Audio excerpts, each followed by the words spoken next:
ሰላም ኣቐዲመ ዕዙዝ ሰላምታይ ይቕርብ ብመቕጻል ድማ ኣብታ መጽሓፍ ናይ ጸለምቲ ኣሜሪካ ናብራ ክንርኢ ኢና ምስኡ ድማ ምስቲ ናህና ከም ኤርትራውያን መጠን ብፍላይ ወይ ከዓ ብሓፈሻውን ምስ ውፅዕ ህዝቢ እቶም ጸዓዱ ነቶም ጸለምቲ ንስኻትኩም ጸለምቲ ኢሎም ክጭቁንዎም ከለዉ እዞም መራሕትና ድማ ነቲ ህዝቢ ንሕና መራሕቲ ኢና ናጽነት ኣምጺእና ልኩም ኢና እንዳበሉ ከምኡ ነቲ ህዝቢ ድከቱ የስትይዎ ኣለዉ ካልኦት እውን ከም በዓል ሱዳን ዳኣመሰሉ ድማ ትቕድም ዳርፉር ንስኻትኩም ኣፍሪቃውያን ኢኹም ንሕና ግን ዓራብ ኢና እንዳበልካ ዝኾነ ምኽንያት እዮም ዝደልዩ እቶም ጨቆንቲ ህዝቢ ንህዝቢ ኢላ ንህዝቢ ክጭቁኑ ዝደልዩ እቶም ልሂቃን ዝበሃሉ ስለዚ እቲ ምኽንያት ይፈላለ ደኣ እምበር እቲ ኣገባብ ግን ኩሉ ተመሳሳሊ እዩ ሕጂ ንኣብነት ናይ ኤርትራውያን እንድሕር ሪኢኻዮሲ ብዘበነ ኢትዮጵያ ድኸፍአደ ነይሩ እዩ ካብ ናይ ዘበነ ህግደፍ እንድሕር ኢልካ ብምንም ዓይነት እኳ ደኣ ናይ ዘበነ ህግደፍ ናይቶም ኤርትራውያን ኢና ዝብሉ ዝበኣሰዩ እሱ ድማ ከም ገለ ገይሮም ነታ ቦታ ምስ ሓዝዋ ተሰራሪዖም በቲ ኮሙኒስታዊ ማእኣዊ ወይ ከዓ ማርክሳዊ ኣገባብ ክሳብ ዕለተ ሞቶም ኣብ ኣኮፍ ናይ ምባል እንታይ ሽምኡ ስርርዕ ስለ ዝገበሩ በዚ ምኽንያት ሓላፍነቶም ከይትውሰዶም ኢሎም ከም ኣምላኽ ኮይኖም ክነብሩ ክሳብታ ዕለት ሞቶም ዝጽዕሩ እዮም እቶም ጸዓዱ ድማ ነቶም ጸለምቲ ክምዝምዝዎም ከስርሕዎም ድረሃጾም ስለ ዝደልዮም ዝተፈላለየ ነገዞ ዝተፈላለየ ትሕዝቶ እዩ ዘሎ ውጽኢቱ ግን ሓደ እዩ እቶም ውሕዳት ነቶም ብዙሓት ይጭፍልቕዎም ኤርትራውያን ንኤርትራውያን እንዲዮም ሱዳናውያን ንሱዳናውያን እንዲዮም ኣሜሪካውያን ጸዓዱ ንጸለምቲ ድዮም ወዘተረፈ እምበኣር ሕጂ እምበኣር ካብዚኣ ብምቕጻል ርኢናያ ነርና ኢና እንታይ የመሳስል ኣሎም ካብቲ ዘመሳስል ዝነበሮ ሓደ እቲ እቶም ጸለምቲ ኣሜሪካዋ ብድኽነት ዝኣክል ብኣናፁ ክንከሱ ከለዉ ኣብ ኤርትራ ድማ በዛ ብእብልዑ ከምኡ ዝኣመሰለ ኢና ርኢና ነርና ዘመሳስል ነይርዎ ካብ ዓባስ ከም ዓባስ ከዓ ኮይኖም ቶም ኣሜሪካውያን ቶም ጸለምቲ ዝሰምዖም ስለ ዘይነበሮም ኢልና ርኢና ነርና ህዝቢ ኤርትራ እውን ከምኡ እዩ ኮይኑ ብጥሜት ዝምልከት እውን ህዝቢ ኤርትራ ጥሙይ ከም ምዃኑ መጠን ነብሲ ወከፍ ዝፈልጦ እዩ ስለዚ እምበኣር ሕጂ ናብታ ኣርእስተይ ክኣቱ እንታይ እትብል ዛ ናይ ሕጂ ኣርእስቲ እንነባ እተን ባራዩ ዝፀዓና መራክብ ክኣትዋ ከለዋ እትብል ሕጂ ከመይ ይመስል ነይሩ ምስቲ ናህና ወይ ከዓ ሓፈሻዊ እንድሕር ኮይኑ ሓፈሻዊ ኣብ ዝያዳ ግን ምስቲ ናህና ንሕና ናይ ህዝቢ ኤርትራ ዘመሳስል ምዝና ሕጂ ኩነታት ሲ እንታይ ኣሎ ንኣብነቱ ብዝሓለፈ እዋን እንታይ ኢና ርኢና ነርና ኣበይ ወልዲ ኣብ ድብልዎ ዝነበሩ ኣብቲ እዋን ሲ ኣብ ኤርትራውያን ሲ ሕጂ ህልው ምዃኑ ርኢና ነርና ሕጂ ከምዚ ናይዞም ባራዩ ዝወርዶም ዘሎ ከም ባራዩ ሰብ እንድዮም ከም ሰብ ምዃን ምርኣይ ተነፊግዎም ሲ ከም ባራዩ ኮይኖም ሕጂ ምዚ ናይ ኤርትራውያን ብኤርትራውያን ህዝቢ ኤርትራ ኸ መንእሰይ ኤርትራ ከም ባርያ ይክርአ ይከኣል ዶ ምስኡ ኢታት እንዳዛመድና ንኺድ ካብኡስ እንታይ ክንማር ቀንዲ ሓሳብና ነቲ ሓደ ንምኹናን ወይ ከዓ ነቲ ሓደ ንምፅራፍ ደይኮነ ካብኡስ እንታይ ተማሂርናስ እንታይ ቁም ነገር ክንገብር ንኽእል እምበኣር እንታይ እትብልታ ከም መእተዊ እታ ባንስላንድ ትበሃል መርከብ ሓንቲ ሽም ናይታ መርከብ እዚ ባንስላንድ ትበሃል መርከብ 250 ዝኾኑ ጥዑያት ባራዩ ኔግሮ ንመሸጣ ኣምፂኣ ኣላ ዝርእዮ ሓበሬታ እዚ ምክንያቱ ጥዑያት ትብሎም ደላ ከምዚ ሱባሓት ሓለዋና ንማሕረድ ዝኾና ንፋስጋ ዝኾና ባጊዕ ኣለዋና ትብሎም ከምኡ በቃ ከም ጥሪት ስለ ዝረኣዩ ጥዑያት ባራዩ ኔግሮ ንመሸጣ ኣምፂኣ ኣላ እታ መርከብ እዚ ሓበሬታ እዚ ቅድሚ 200 ዓመት ኣብ ሓንቲ ጋዜጣ ናይ ኣሜሪካ ዝወፀ እዩ እቲ ኣፍሪቃውያን ከምበራዩ ብዓመፅ ምውሳድ ቅድም ናብ ላታይን ኣሜሪካ እዩ ዝግበር ነይሩ ስለዚ በዓል ፖርቱጋል ስፔንን ገብርኦ ነይረን ማለት ይቅድም ድሓር ድማ ብሰሜን ኣሜሪካ ተገይሩ ነዚ ናይ ባርነት ሓሳባት ዘምፀየ ከዓ ብ1517 ዓመተ ምህረት ሓደ ኤውሮጳዊ መራሒ ሃይማኖት እዩ ነይሩ ንስማዕ ሕጂ ንስማዕ ያ መኽደግማ ነዚ ምስትናህናውን ዝራኽብ ኣሎ ብሓፈሽኡ ድማ እዞም ኢና ኢልና ንእመነሎም ጥራሕ ፖለቲካውያን ዘይኮኑሲ እቶም መራሕቲ ሃይማኖት እውን ከመይ ደኣመሰሉ ዓመፅ ከም ዝፍጽሙ ወከዓ ካብ ምስቃል ኣምላኽ ዘይሰማማዕ ከም ዝፍጽሙ እንታይ ይብል ኣሎ ነዚ ንባርያ ካብ ኣፍሪቃ ኣምጺእካ ከም ሰራሕተኛታት ክግበሩለዎም ዝብል ሓሳባት ነዚ መን ይምጽእዎ ዝብል ዘሎ ነዚ ናይ ባርነት ሓሳባት ዘምጽአ ከዓ ብመዓስ ብ1517 ዓመተ ምህረት ሓደ ኤውሮጳዊ እንታይ እዩ መራሕ ሃይማኖት እዩ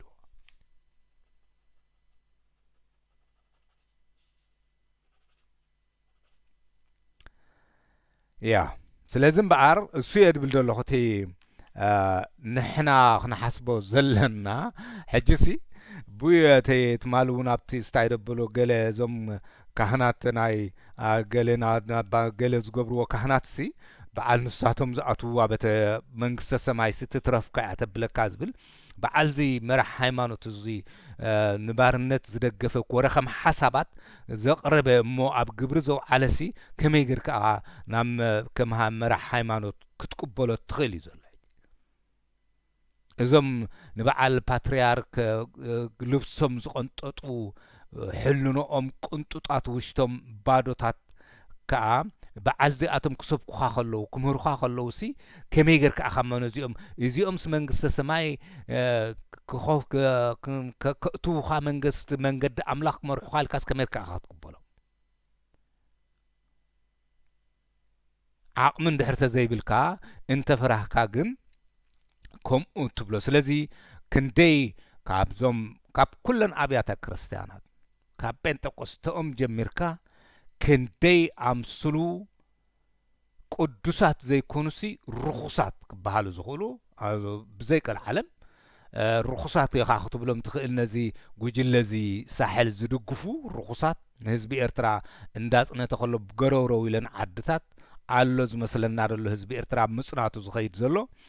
ነዚ ዝድግፉ ርኹሳት እዮም ወይ ከዓ ድማ ነዚ ብካህን እዚ ብ1517 ባራዩ ካብ ኣፍሪቃ ኣምጺኡኩም ግዝኡ ከም ባራዩ ሒዝኩም ሃብትኹማ ደልቡ ዝብልሲ ርኹስ እዩ ንዓይ በዓል እዚኣቶም ደኣትውዋ መንግስተ ሰማይ ከዓ ይትርፈኒ ኣትብል እዚ ግዜ እዚ ከዓ እቲ ማርቲን ሉተር ዝበሃል ጀርመን ኣብዚ ግዜ ዝምበኣር ኣብዚ 1517 ኣብዚ ከባቢ እዚ ማርቲን ሉተር ዝበሃል ጀርመናዊ ኣንጻርታ ካቶሊካዊት ቤተክርስትያን ዝንቀሳቐሰሉ ዝነበረ እዋን እዩ ነይሩ ስለዚ ካህን እዚ ካቶሊክ እዩ ነይሩ ማለት እዩ እዚ ንሓሳባት ዘቕረበ ካብ ኣፍሪቃ ኣምፂኹም ባራዩ ገዚእኹም ምህርትኹም ኣኻዕብቱ ዝበለ ብርሃፅናይ ጸለምቲ ዝበለ ማለት እዩ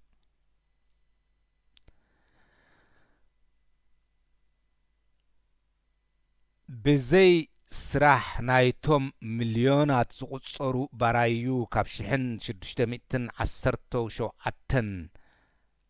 ዓመተ ምህረት ጀሚሮም ዝተወስዱ ጸለምቲ ኣሜሪካ ሎሚ ከምዚ ሕጂ ሃብቲማቶ ዘላ ኣይመሃብተመትን ነይራ ስለዚ እቲ ካህን ነዛ ናይ ባርነት ሓሳባት ኣምጺኻ ካብ ኣሜሪካ ብኣፍሪቃ ጸለምቲ ጌርካ ከም ሰራሕተኛታት ክግበራለዉ ዝበለላ ድሕሪ 2 ዓመት ካብኡ ጀሚሮም እዮም እምበኣርቶም ባራዩ ብሚልዮናት ዝቁጸሩ እሶም ብሳልኦም እያ ከዓ ኣሜሪካ ሃብቲማ እሳቶም ተዘይነብሩ ከምዚ ሕጂ ሃብቲማቶ ዘላ ኣይመሃብተመትን ነይራ ኣበየለት ውዕለቶም ይጥቀስ ዶ ክሳብ ሕጂ ኣብ ክሳዶም ተረጊጾም ክሳዕ ዝሞቱ ርኢና ኢና ኣብዚ ሓለፈ ሓጺር እዋን ስለዚህ ኣባና ኸዓ ድማ ከምኡ ዝኣመሰለ እዚ ኩሉ ናጽነት ዘምጽአ ተጋዳላይ እዚ ኩሉ ዝተቃለሰ ህዝቢ ብጥሪቱን ብንዋቱን ከም ኣይሉ ብእግሩ ከም ኣይሉ ዶ ይጭፍለቕ የለን እዩ ክሳብ ሕጂ ከምዚ ኣብ ክሳዱ ረጊጹ ሓደ ጻዕዳ ነቲ ሓደ ጸሊም ዝቆተሎ ከምኡ ድማ ይቐተል የለን ዲ ህዝቢ ኤርትራ ነማሳስሎ ኩሉ ኣብ ኩሉ ነጥብታት ምስትናህና ነማሳስሎ እሞ ካብዚ ኸ እንታይ ክንመሃር ንኽእል ለዚ እምበኣር ከምቲ ዝኩሉ ውዕለት ዘለዎም ክንሶም ቶም ጸለምቲ ኣሜሪካ ብዘይቲ ረሃጽ ናይቶም ጸለምቲ ከምዚ ሕጂ ሃብቲማቶ ዘላ ኣይመሃብተመትን ነራ ዝብል ታሪኽ መጽናዕቲ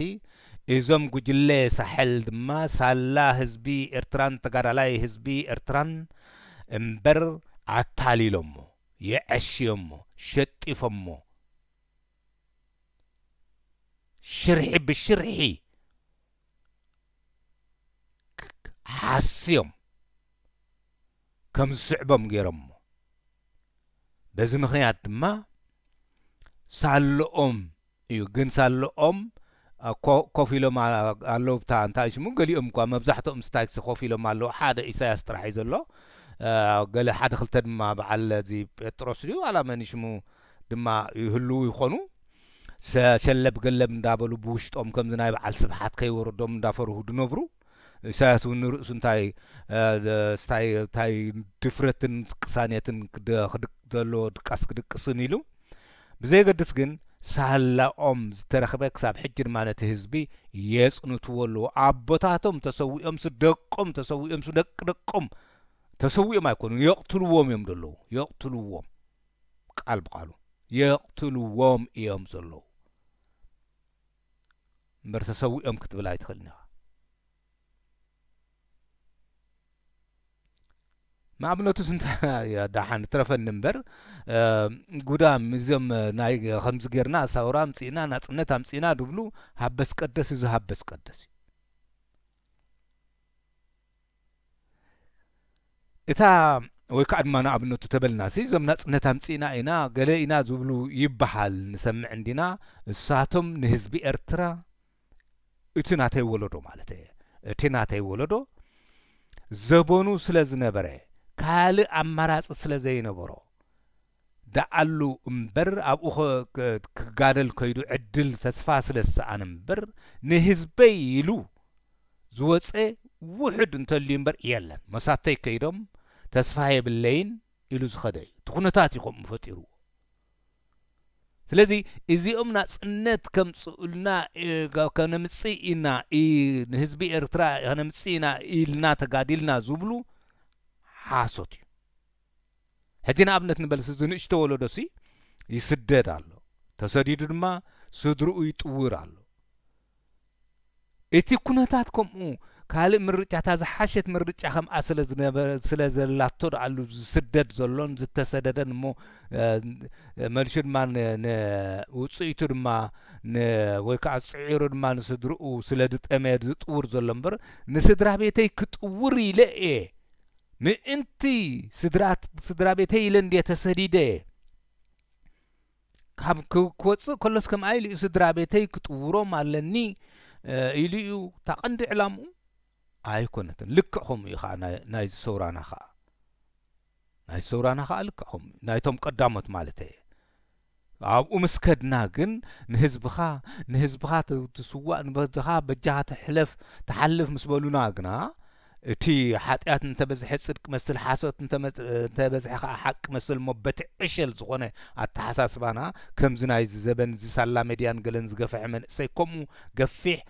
ኣስፊሑ ክፈልጥ ዝኽእል እሞ ብቐረባ ነቶም መራሕትና ንፈልጦም ስለ ዘይነበርና ንኣምኖ ነርና ምስ በዝሐ ሽኡ ንህዝበይ ትብል ማለት ከይተፈለጠካ ካብኡ ተረፈ ግና ውሽጡ እንድሕር ደኣ ተመርሚሩ እቲ ኩነታት ነቲ መንእሰይ ናይቲ ዘበን እቲ ንሰውራ ምኻድ ዝነበረ ከምዚ መንእሰይ ናይቲ ዘበን እዚ ንስደት ኮይኑ ዘሎ ከምኡ እዩ ነይሩ እቲ ኩነታት ከምኡ ኢና ክንርድኦ ዘለና ስለዚ እምበኣር ህዝቢ ኤርትራ ድማ እንታይ እዩ ዝብል ዘሎ እዚ ኩሉ ተቃልሹ በቃ ሃዳናይ ከልብስ ፀጉርን ኣብ ኣፉ ዱላን ትርፉ ምክንያቱም ዝገሩ ምስ ሓዛነታ ሓዞር ክቦ እንዳበለነታ ሰሰሓን በላ ምስ ሓዛሲ እቲ ዋኑኡ ድማ ተሓለቁ ዞም ጉጅለ ሳሕል ንበሎም በዓ ኢሳያስ ዝመራሒኦም ድማ ነቲ ዋኑኡ ድማ ሽዑ ድሕራይ ከይበልዓሉ ኢሉ ተሎ ኢሉ ምስ ሓዘሉሲ ምስ ሞተት ምስ ሓዘሉ በቃሲ ብዱላ ዘብጦ ማለት ህዝቢ ኤርትራ ድማ ከምኡ ይጓኒፍዎ ዘሎ መስዋዕትን መከራን ብንዋቱን ብጥሪቱን ብሰብ ሞትን ዝኩሉ ከፊሉ ዱላ ትርፉ ኮይኑሎ ኮሚና ቶም ጸለምቲ ድማ ከምኡ ኮይኖም ኣለዉ ስለዚ ዘመሳስል ኣለዎ ናይ እቲ ናብራ ናይ ኤርትራ ኣብዚ እዋን ዝማለተ ምስ ዝሰውራ ዝተተሓሓዘ ቅድሚታ ክፍለ ዓለም ኣሜሪካ ብኤውሮጳውያን ምርካባ ከም ባራዩ ኮይኖም ዘገልግሉ ዝነበሩ ኣብ ውግእ ዝተማረኹ እዮም ነይሮም ስለዚ ቅድሚ ጸለምቲ ምሻ ከም ባርያ ኾንካ ምግልጋል ነይሩ እዩ ካብ ኦሪት ዝነበረ እውን እዩ ስለዚ ቶም ጸለምቲ ስለ ዝኾንና ኢልና ኮምፕሌክስ ክሓድርና የብሉን እቲ ናይ ዓለም ፕሮፓጋንዳን ታሪኽን ግን ከምኡ እንድሕርዳ ከም ዝያዳ ከምቲ ዝበልክዎ እዩ ሓጢኣት እንተበዝሐ ጽድቂ መስል ሓጽወት እንተበዝሐ ድማ ሓቂ መስል ስለ ዝኾነ ባራዩ ቅድሚ ጸለምቲ ከም ባራዩ ምሻጦም ነይሮም እዮም ባርን ዋላ መጽሓፍ ቅዱስ እውን ዝነበረ እዩ በኦሪት ካብ ጥንቲ ዝነበረ ቶም እስራኤላውያን እኮ ባራዩ ናይቶም ፈርዖናውያን ነይሮም ዝብል እዩ ኣብ መጽሓፍ ቅዱስ ዘሎ ስለዚ ብዙሕ በዚ ናይ ምትሕስሳብ ወይ ከዓ ናይ ርእሰ ምትሓት ክስምዓና የብሉን ጸለምቲ ከም ምዃንና ማለት እየ እምበኣርከ ቀደም ኣብ ውግእ ዝተማረኹ እዮም ነይሮም ከም ባራዩ ዘገልግሉ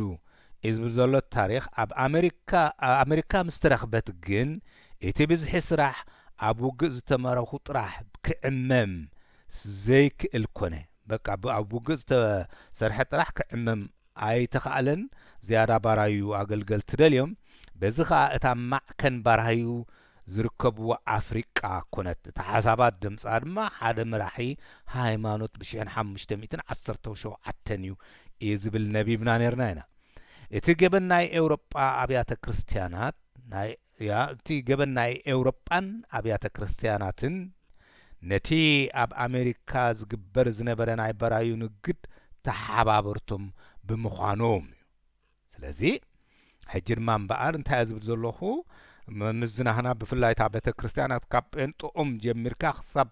ታ ዝዓበየት ቤተ ክርስቲያን ኦርቶዶክስ ከይተረፈት ብዙሓት ካብኣ ኣገልጋሊ ናይ ዝጉጅለ ንህዝቢ ኤርትራ ከም ባርያ ዝገብር ተሓባበርቲ ብምዃኖም ዘሕዝን እዩ እዚኦም እዮም ከዓ መጽሓፍ ቅዱስ ክሰብኩ ንመንግስተ ሰማይ ክመሰል ሰብ በዚ ተጸፋዓካ በዚ ሃቦ ጠምየ ነበርኩ በጻሕኩምኒ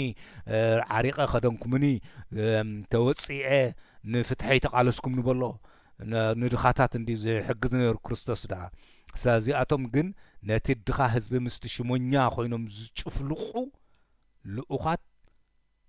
ዘመሳሰሉ እዮም እዚኦም ድማ መንግስተ ሰማይ ትትረፈኒ እያ ትብል እወ ትትረፈኒ እያ ትብል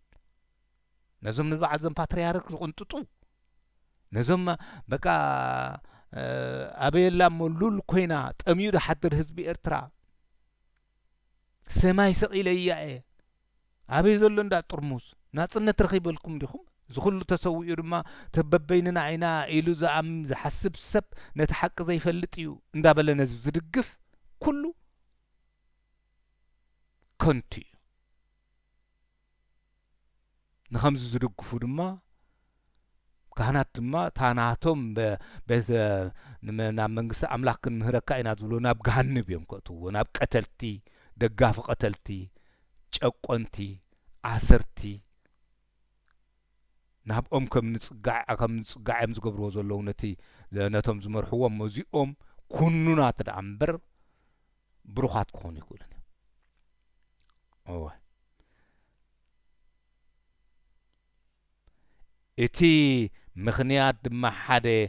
ምንጪ እንታይ ወታም እቲ ገበን ናይ ኤውሮጳን ኣብያተ ክርስቲያናትን ነቲ ኣብ ኣሜሪካ ዝግበር ዝነበረ ናይ ባራዩ ንግድ ተሓባበርቲ ምዃኖም ከምዝ ገይሩ ድማ ሓቂ ዘረባዓይ ከም ሓሳባት ድመጽኒ ድማ በቲ ወገን ምስልምና ዓረባዊ ባህሊ ድማ ከምዝ ገይሩ ዝትንትኖ እንተ ዝርከብ ክንደይ ድንቂ ምኾነልና ነይሩ ምነቕሕና ነርና ምጣዓና ነርና እቲ ምኽንያት ድማ ሓደ ምንጪ ሃብቲ ናይ ኤውሮጳውያን ንግድ ባራዩ ስለ ዝነበረ እዩ በቃ ምንጪ ሃብቲ ናኸኑ ህብትሙ ኢሎም ሕጂ ኣሜሪካ እታ ቤተ ክርስቲያን ማ ነዚ ትተሓባበሮ ንኽህብትሙ ኢላሲ ንሰብ ከም ባራዩ ይሸየጡ ይገረፉ ይቀተሉ ብኽብረት ኣይተሓዙ እንታይ ዓይነት ቤተ ክርስቲያና እዚኣ እንታይ ዓይነት ቤተ ክርስቲያና ኣብቲ ናይ ምስልምና ድማ ልክዕኹም ነቲ ሓደ ዝበሃል የለ ነቲ ኩነታት ብጭብጢ ኢኻ ከተምፅኦ ዘለካ ዘይ እስላማይ እንድሕር ኮይኑ ሲቀተል ባርያ ይኹን ተናንስቲ ድማ መላገፂ ይኹና ዝብል ነዚ እዚ መንግስተ ሰማይ ክእቱ ኢልካ ትሓስብ ይትረፈና እዮም ዘብሉ ሕጂ ኣሜሪካ ነቶም 20 ሚልዮን ጸለምቲ 20 ሚልዮን ዝኾኑ ኣለዉ ማለት ወይ ናይሮም ኣብቲ እዋንቲ ከም ናይ ሽግር ጽዕነት እንዳረኣየት መሰሎም እንተ ኸልኣቶም ንሕና ኤውሮጳውያን እውን በዚ ኣብ ጸለምቲ ዝወርድ ዘሎ ሽግር ተሓተቲ ኢና ብል ታሪኽ ዝሓፈ ናይ በቃ ንሕና ኤውሮጳውያን ነቲ ኣብቶም ጸለምቲ ዘሎ ሕጂ ከም ሰከም ዝርእዋ ዘለዉ ተሓተቲ ኢና ነዞም ኣብዚ መጺእና ዘለና ተሰዲድና እሞ ከም ሽግር እንተረኣዩና እውን ሓቂ ዘረባሓይሽቲ ስርዓት ተሓታቲ እዩ ዝያዳ እኳ ነቲ ኣብ ድሕረትና ዝተመርኰሰ ነቶም በዓል ጉጅለ ኢሳያስ ከም ኤርትራዊ መበቆለይ መጠን እንድሕር ክብል ኮይነ ንሳቶም እኳ እንተኾኑ ምስተ ድሕረትና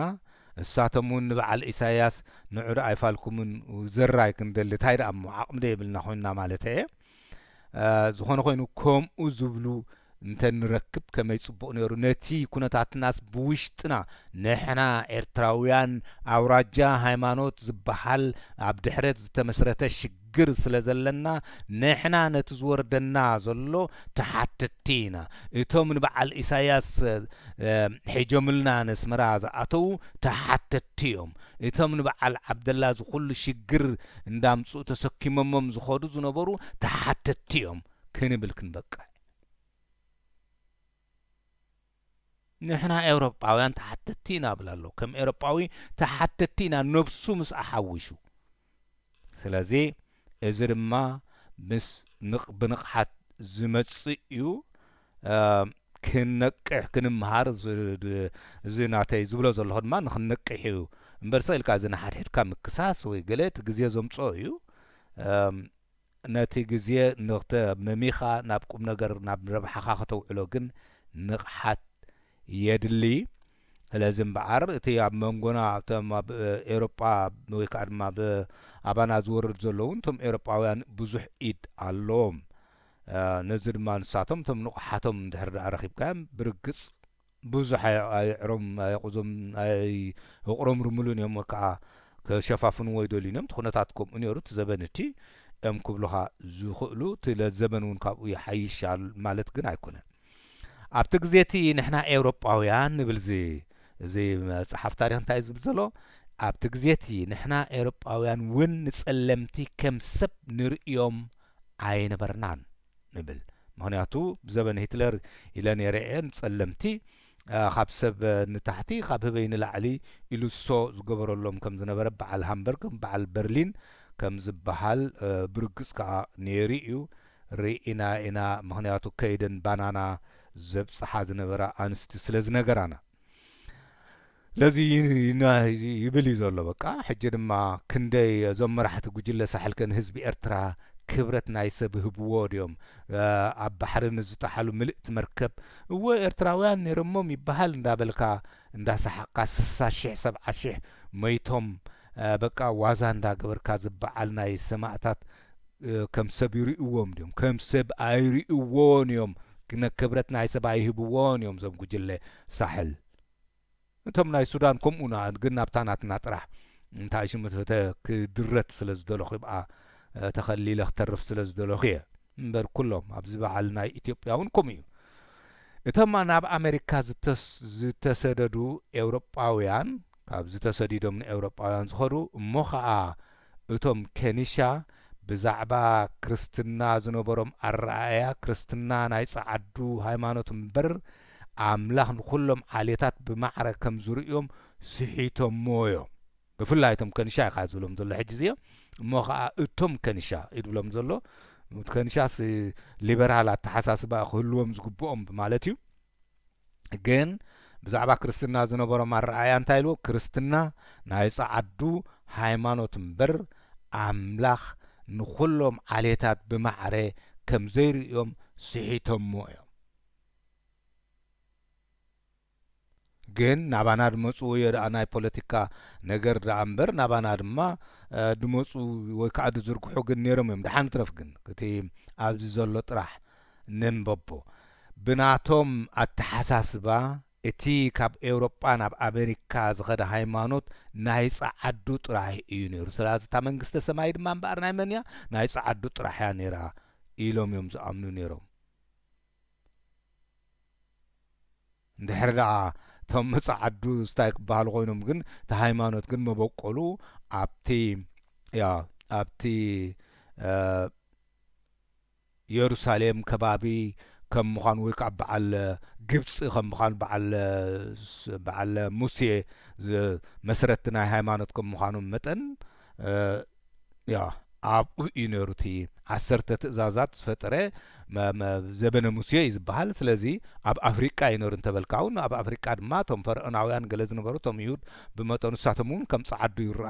ኣይነበሩን፣ ጸዓዱ ይነበሩ። ስለዚ ግን እንድሕር ደሊኻ ከም ድላይካ ትጥምዝዙ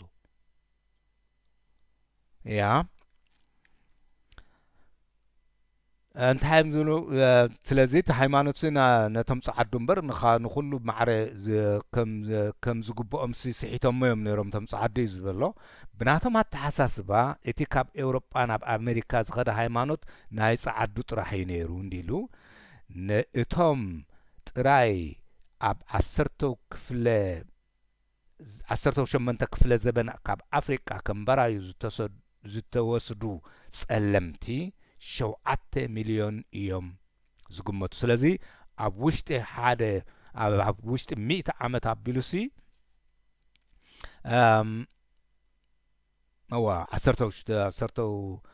18 ክፍለ ዘበን 7 ሚልዮን ዝግመት ካብ ኣፍሪቃ ከም ባርያ ተወሲዱ ማለት እዩ። ወየ መራሕቲ ዘይብልና ደኣ ኮይንና እምበር ኣፍሪቃውያን ኩሉ ግዜ እሳቶም ዝኸፍኡና ኮይኖም እቶም መራሕትና እምበር ከምዚ ንሪኦ ዘለና ሕጂ ኣብ ተስፋ ተገይሩዎም ዝነበሩ መራሕቲ ተጋሩ ሕጂ ድማ ናብኡ ደእትውና ኮይኖም እምበር ይቕሬታ ከም ስርዓት ይቕሬታ ክሕተተሉ ነቲ ተግባራታት እዚ ከምዚ ነዞም ይሁድ ጀርመናውያን ይቕሬታ ዝሓተቱ ዝኸፈልሉ ከምኡ እዩ ክሕተት ዝግብኦ ነይሩ 7 ሚልዮን ዝኣክል። ግን እሳቶም እኳ እቶም መራሕትና ወይ በይኖም ወይ ኣሻርዮም ከምኡ ገብሩና ከም በረሃ ይሕዙና። ህዝቢ ኤርትራ ደይ ባርያ እዩ ዘሎ ነዚ ጉጅለ እዚ ባርያ። ወይዘሮ ብላንዴና ሊ ኣብቲ ሕሱር ዝዓልየቶም ኣሜሪካውያን ዘርእስቱ ሓደ ከምኡ ጽሒፋ ነይራ ማለት እዩ። እንታይ ዝብል ጽሒፋ ነይራ እዛ ሰበይቲ እዚኣ? ሕሱር ዝዓልየቶም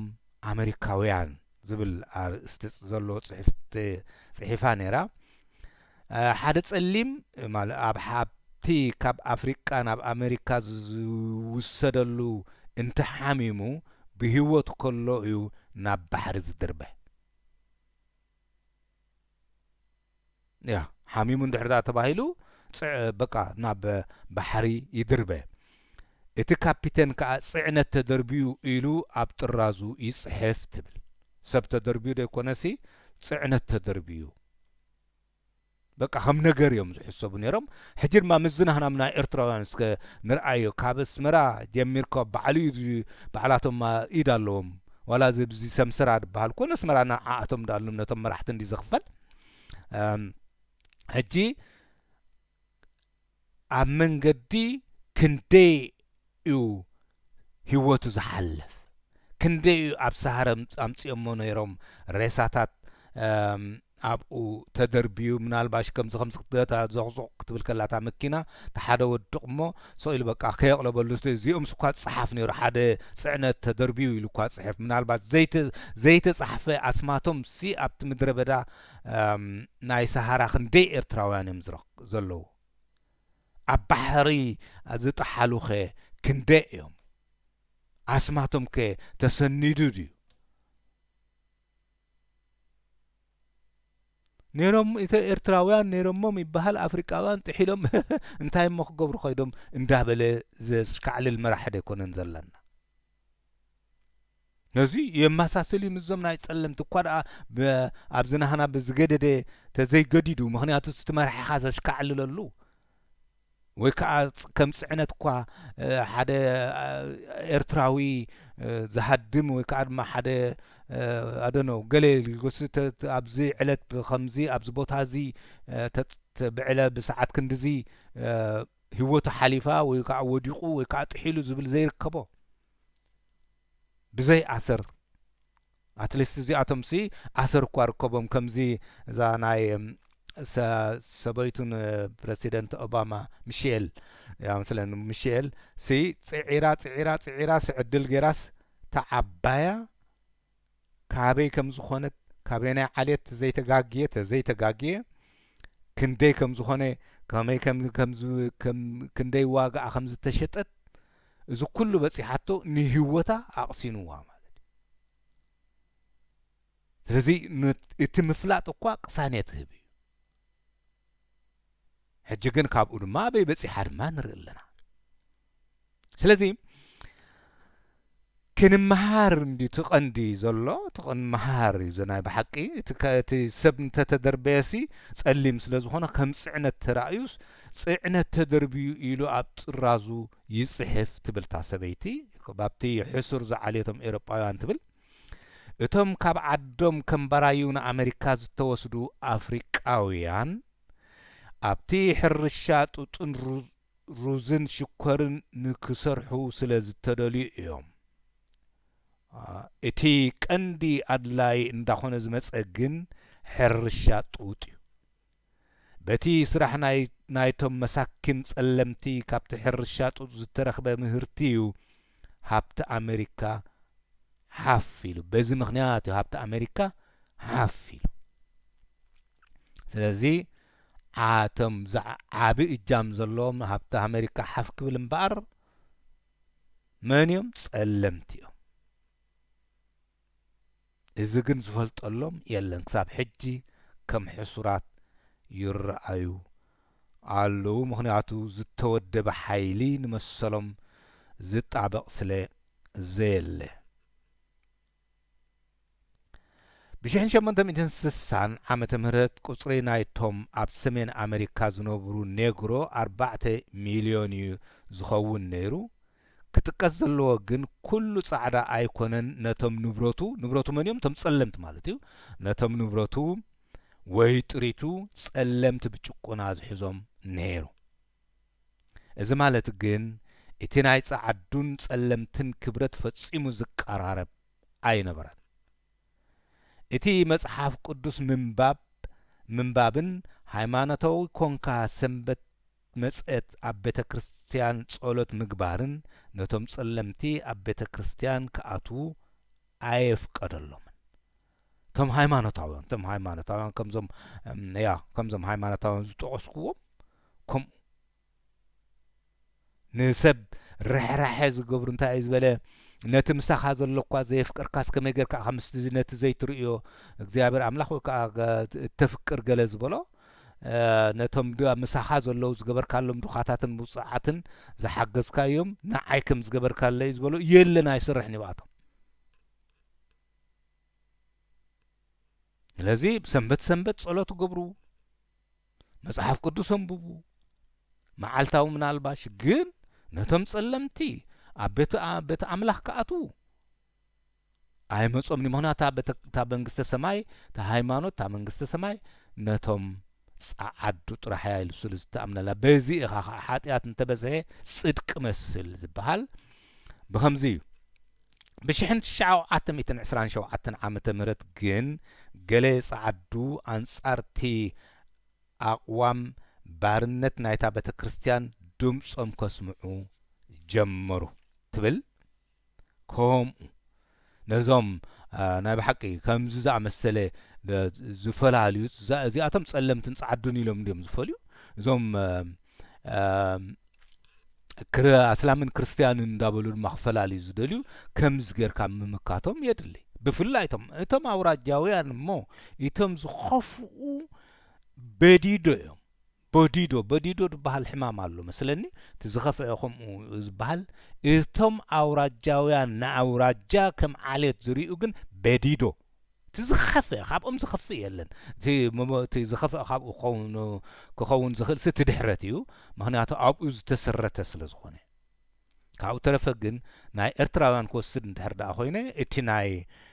مسلمنا مالك خمس غيركا كتنتن كبتن كفتك قالو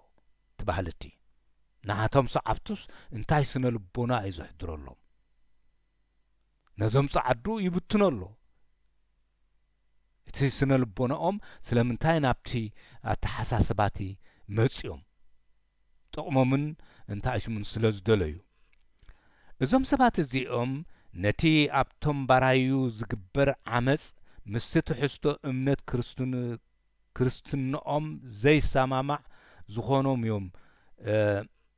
زخونهم يوم سكزنا زم سبات زيهم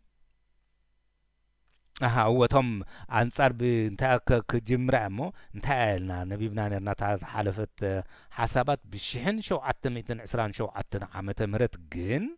جليس عدو أنصار تيز نبرة أقوام بارنت نايتا بيت كريستيان دمصم كسم حقام وجميرم نزم سلمتن داولكم ما يتقافوا كلهم جميرم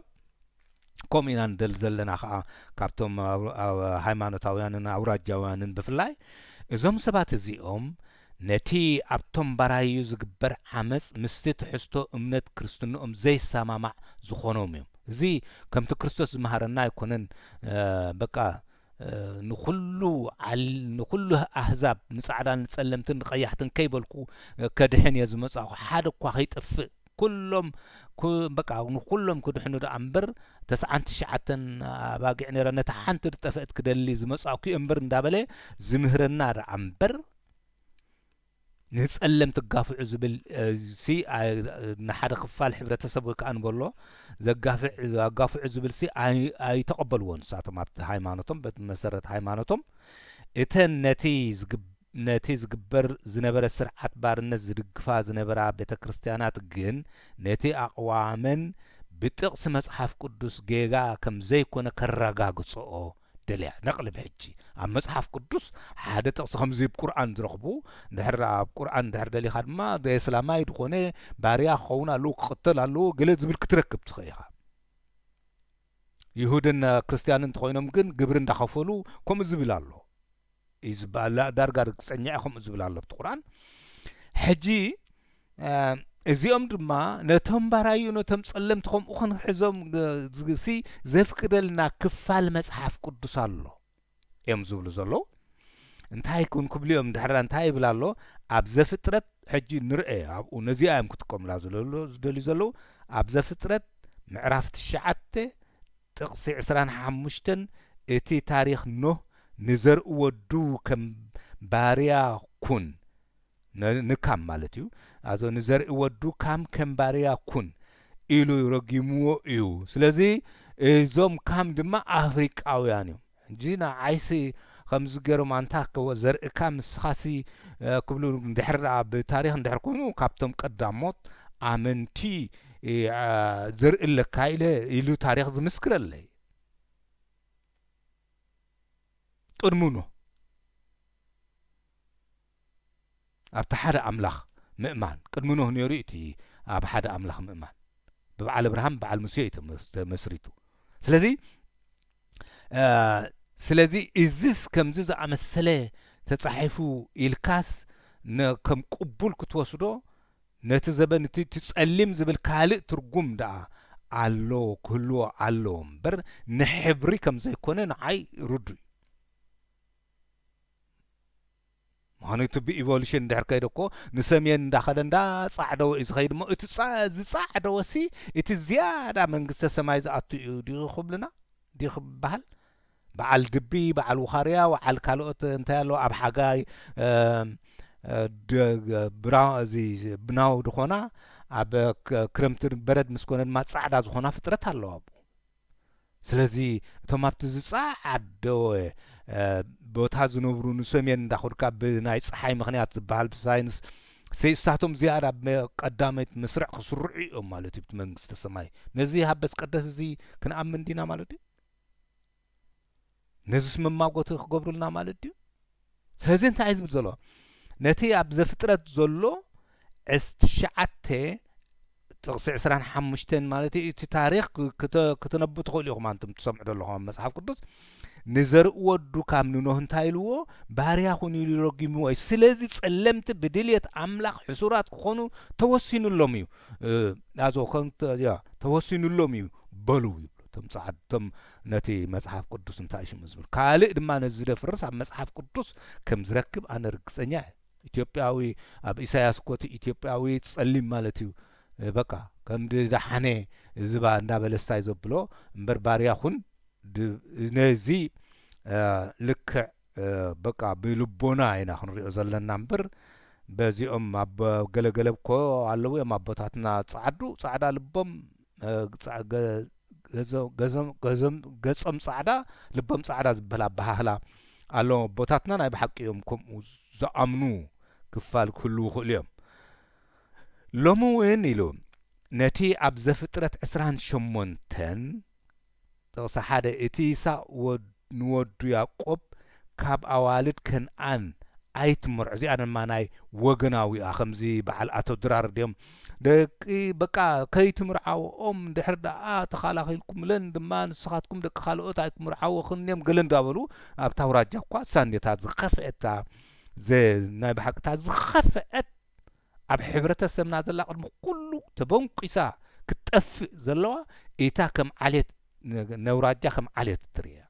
ከም ምምሕዳር ዘይኮነት ክፍሊ ምምሕዳር ሲ ከም ዓሌት እንታይ ዝብል ኣብዚ ናይ ዓሌታዊ ኩነታት ድማ ክእትወና እንዲደልዩ እንታይ ይብሉ ነይሮም እንታይ ይብሉ እዩ ዝብሎም ሎሚ እውን ነቲ ኣብ ዘፍጥረት 28 ሓቅ ጥቕሲ ሓደ እቲ ይስሐቅ ንወዱ ያዕቆብ ካብ ኣዋልድ ከነዓን ኣይትምርዖ ዝበሎ ከም መማጎቲ ይጥቀምሉ እዮም እዚ ክወዮ ተሓናፊፃ ሰብ ብፍላይ ንሕናስ ሓበሻ ተባሂልና ሕውስዋስ ማለት እንዲ ነዚ ፍልልይ ክብረት ዓሌታት ድልየት ኣምላኽ ምዃኑ ዓሌት በቃ ብክብረት ብዓሌት ሲ ተኸማ ኣቂልካ ክትነብር ድልየት ኣምላኽ ምዃኑ ነቲ ዘስደምም ኣብ ዘለዋውያን ኣብ ዝውናሎ ማለት 19 ይጥቀምሉ ሕጋታተይ ሓልው ማልካ ምስ ካልእ ዓይነት ኣይተዳቕሉ እያ መስለኒ ግራትካ ከዓ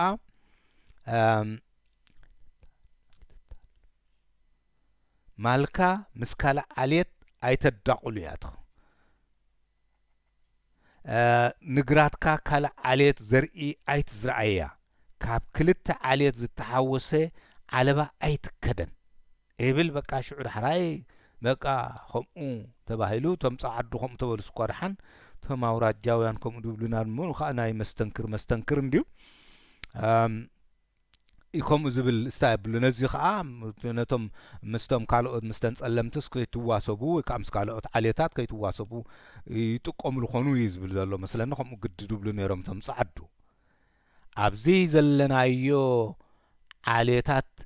ተዳቂሎም ሕውስውስ ዝበሉ ዘበን ከምዚ ዝኣመሰለ ስነ ምጉት ክቐርብ መስደመምን መሕፈርን እዩ ስለዚ በዓል ኣቶ ድራር ድብልዎ ሓቅ ዘረባሒዝ መስደመምን መሕፈርን መስደመምን ክትሰምዖሲ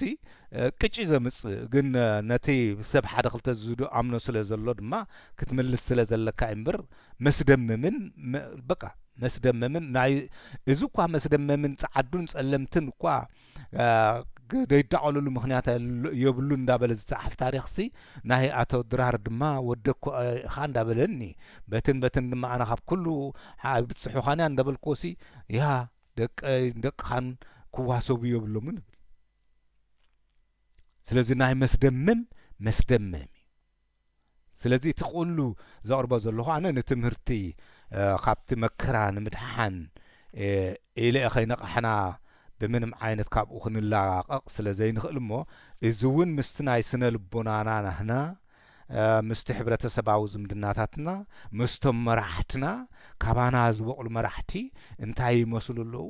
ኣምሓሩ ጓኖት እዮም ንሕና ግን ደቅኻ ኢና ወድላምካ እንዳተባህለ ዝመፀያኢ እንታይ ይገብሩና ኣለዉ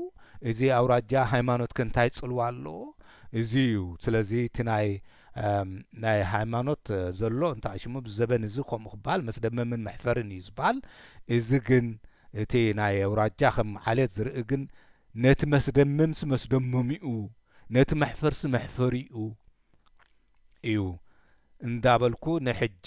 ኣብዚ ይኣኽለኒ ስለዚ ያ ቁሩብ ንምምሃር ኢለ ስታይ ዘብሎ ዘቕርቦ ዘለኹ ኣነ እምበር ነቲ ሓደ ከምዚ ኢልካ ንውልቀ ሰባት ንስነ ልቦና ዳኣ ንምምርማርን ዝዕረተልይዎ ድማ